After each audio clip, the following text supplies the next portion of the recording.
তিনটারে একদম হাজত খাটাই সামু, কিন্তু আমার কষ্টের টাকা, আমার রক্ত ঘামানো টাকা, মাথার ঘাম পায়ে ফেলছি, বুঝতে পারছিস? সব টাকা তোরে থেকে আমি পাই টু পাই হিসাব নিব।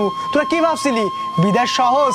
আরে না, বিদেশ তো একটা অন্ধ ঘর, যে টাকা কামাই করে সে জানে, সে একটা জেলখানার মতো, বুঝতে পারছিস?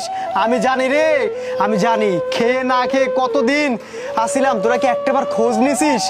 একটাবার খোঁজ নিস নাই। তোরা কি বলছিলি যে টাকা দাও, ওইটা দাও, অমুক দাও, তমুক দাও, আমি তোরে সব দিছি, কিন্তু আমি যে কই থেকে কামাই করছি তোরা একটাবার খোঁজ খবর নিস নাই।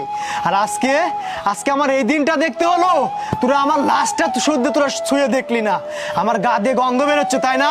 শোন, এই মুহূর্তে আমার বাড়ি থেকে বের হয়ে যাবি, আর আমার যত টাকা পয়সা নিছিস না সবকিছুর হিসাব পাই টু পাই আজকের মধ্যে দিবি। আর তোরে আমি আজকের দিনের মধ্যে ডিভোর্স লেটার পাঠিয়ে দিব, তুই নিয়ে নিস। আরে যে বোন শোন, ভাবছিলাম তোরে দেশে আসা তোরে দুইজন রে ভালো একটা ছেলের সাথে বিয়া দিমু, ধুমধাম করে বিয়ে দেবো, টাকা পয়সা যত যা লাগে, কিন্তু তোরা সেটা নিতে পারলি না। তোরা দুজনেই আমার বাড়ি থেকে বের হয়ে যাবি, তোদেরকে আমি পথে ভিক্ষা করাবো। দেখ কি করি। বাবা তুমি আর কান্নাকাটি করো না বাবা, এই যে তোমার পোলা চলে আসছে বাবা, তোমার আর কিচ্ছু হবে না বাবা, তোমার আর কিডনি বেচতে হবে না বাবা, আমি আসে পড়ছি রে বাবা, আর টেনশন নাই। চলো, আর তোরা এই মুহূর্তে বের হয়ে যাবি, বের হ এখান থেকে, বের হ। ভাই আমি আপনারে কইছিলাম না, বাংলাদেশে যারা থাকে তারা সবগুলা বেঈমান।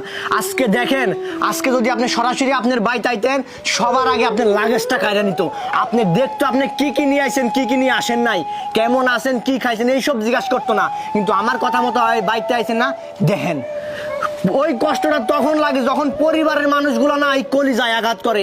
আমি জানি, আমি ওই প্রবাসে ছিলাম ভাই, আমার আকামা নষ্ট হয়ে গেছিল, আমার পুলিশ জেলে নিয়ে গেছিল, আমি 6 বছর জেল খাটছি, আমার পরিবার আমার একটাবার পর্যন্ত খবর নেয় নাই। ওই প্রবাসে গিয়ে লাখ লাখ টাকা কামাই করে কি করবেন যদি আপনার পরিবারের লোক আপনার না চিনে, যদি আপনার লাশটা পর্যন্ত তারা গ্রহণ না করে, কি করবেন? হ্যাঁ, দেশে থেকে ভ্যান চালানো অনেক ভালোই, প্রবাসে না গিয়া, বুঝতে পারছেন? প্রবাস না একটা জেলখানা, দিনের পর দিন না খাইয়া থেকে আপনি কাদের জন্য কামাই করছেন, যারা আপনি আজকে আপনার পরিবারের লোকে আপনার চিনে না, কাদের জন্য করছেন এইসব কিছু। আজকে দেখেন, আমি আপনার বলছিলাম না, দেখেন হাতে নাতে প্রমাণ দিলাম, দেখেন এবার। হানান ভাই তুমি ঠিকই কইছো ভাই, এই কাল নাগিনী রে আমার চিনা শেষ। তোরা কি দেখতেছিস? এখান থেকে বের হয়ে যা, আমি কিন্তু গলা ধাক্কা দিয়ে বের করে দেবো তিনটারে, বের হ।